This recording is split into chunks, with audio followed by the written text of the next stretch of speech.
What's up, graphic designers? In a recent class, we used the clone stamp tool to eliminate the signage outside one of my favorite diners.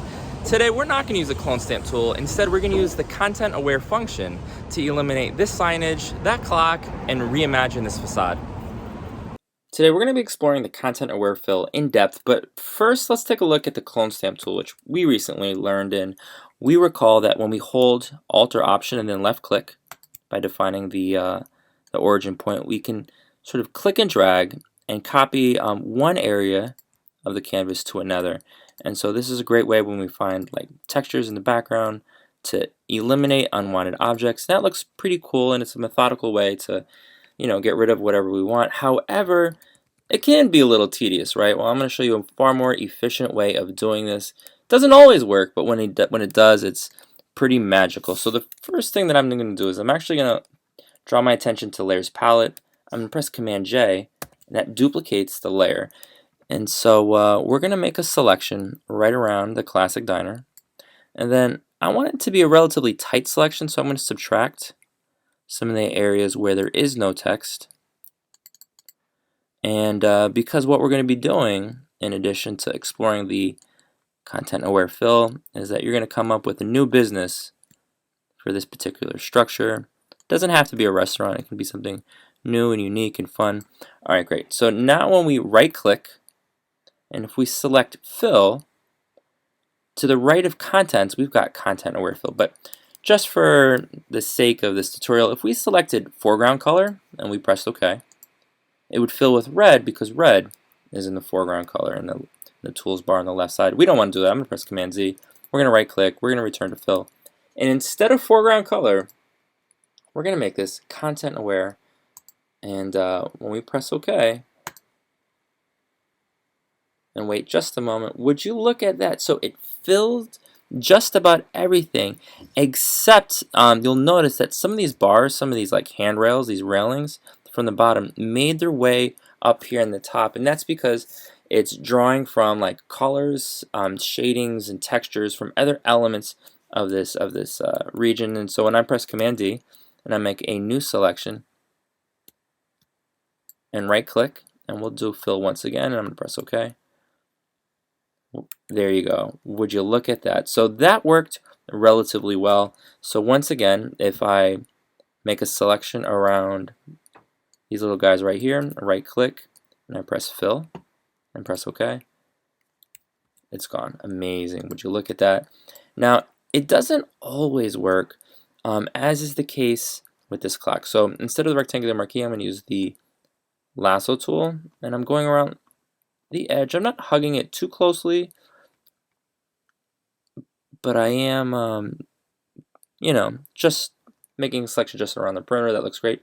So now when we right-click and we select Fill and we press OK, that does not look amazing, right? And that's because, again, it's drawing from other areas. It's using algorithms and math to think about like where it makes the most sense to pull those textures and those shadings, and it's pulling from over here on the right side, and that does not look good, right? It's not flush with this sort of angled side of this building, so that does not look amazing, unfortunately. But if we can try this content aware fill. Actually, we'll try it one more time on this image. If we wanted to get rid of this pole for some reason, let's say we were doing design for like a real estate company and we wanted to like eliminate something from an image, we can right click, we'll select Fill, press OK, see what happens, and wow, that looks perfect. That looks like really, really good.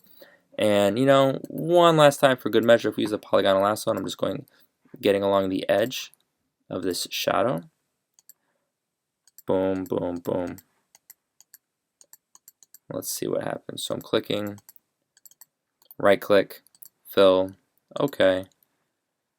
And that doesn't look bad at all. And so when we zoom out, we can hide that top layer. We can see the before and after.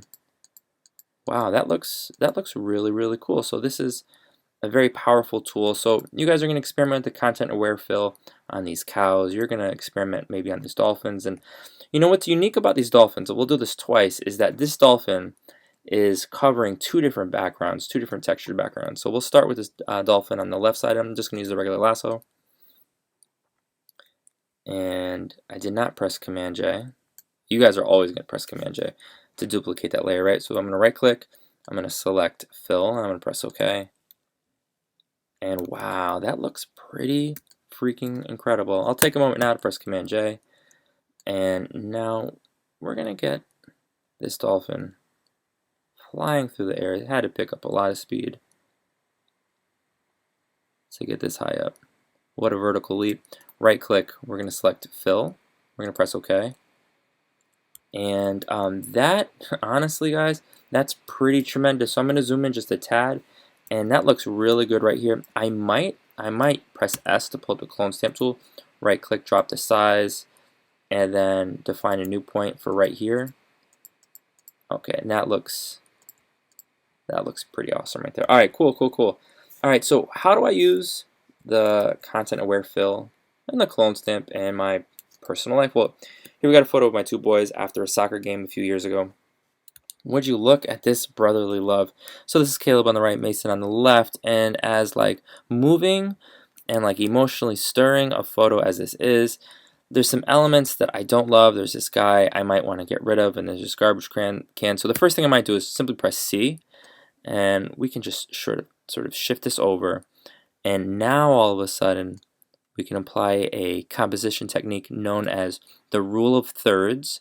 We'll talk about this more as the semester progresses, but what's left? We've got that garbage can. I don't love that garbage can. You don't love it. I'm going to use a rectangular marquee. Actually, we'll press Command J. I'm going to use the rectangular marquee. I'm going to make a selection. Right click, fill. We're going to press OK. And Command D, and it's gone. Would you look at that? Wow, that is pretty tremendous. Now, you guys might not notice this, but there's another garbage can right behind these guys. So one thing that I might do if I were sort of experimenting with this is I would use the quick selection tool or the object selection tool.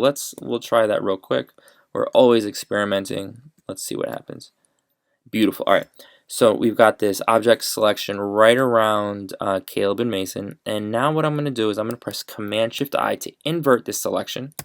Okay, and the reason we did that is because I don't want to touch the photo of the boys. Instead, I want to just influence and manipulate the background so I can get rid of this garbage can right here, and I'm going to use the clone stamp tool. So I'm going to now press S. I'm going to hold Option, and you'll notice that all of a sudden I'm not touching the boys. Actually, right click, let me drop down the hardness.